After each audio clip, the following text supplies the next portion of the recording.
a professor named Peter Boghossian became just the latest teacher and professor to resign this week. He says about his university, he had to resign, it has transformed a bastion of free inquiry into a social justice factory whose only inputs are race, gender, and victimhood, and whose only outputs are grievance and division. I want to read a few other teachers, so you know that this is everywhere. This is a teacher in Connecticut, Jennifer Tafuto, resigned. I decided to resign from what I thought was my forever career because I felt more like a political activist than a teacher in my own classroom. What's going on in classrooms across our country is pitting students against each other based on the color of their skin.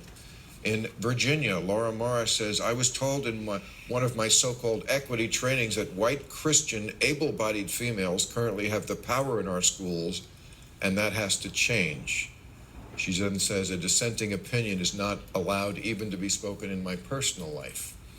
In Louisiana, Jonathan Copel says, they're telling our black children that they are oppressed by white people so they don't have a chance. What do you think is going to be the repercussions for the next election from this issue? Well, Orwellian is an overused adjective, but here it applies. In 1984, Orwell said, watch the language because it becomes turned inside out. In 1984, love meant hate, war meant peace, and on campus today, diversity means enforced conformity. The problem is, of course, that what is happening on campus is they're giving up on the essential ingredient of democracy, which is a cultural persuasion. They've given up on the idea of persuasion, and they're going to mandate. We don't just mandate eviction moratoria, and we don't just mandate vaccinations. We now mandate harmony on campus because we've raised children to be so risk-averse and to be so convinced that they are awesome. They all got participation trophies for showing up at soccer practice. And they arrive at campus and they want to have a safe space to be safe from challenging ideas that might make them sad. You know that at Brandeis University, the phrase trigger warning now requires a trigger warning? Because warning suggests there's a danger, and trigger, well, you know what that makes people think of. They put the National Archives put a trigger warning now on the Constitution and the Declaration of Independence. They have said that our documents might be harmful or difficult to review. This is always my thing with the Democrats. If what you're doing sounds like a headline in The Onion, no, really. Yeah. To me, when people say to me sometimes, like, boy, you know, you go after the left a lot these days. Why? I'm like, because you're embarrassing me.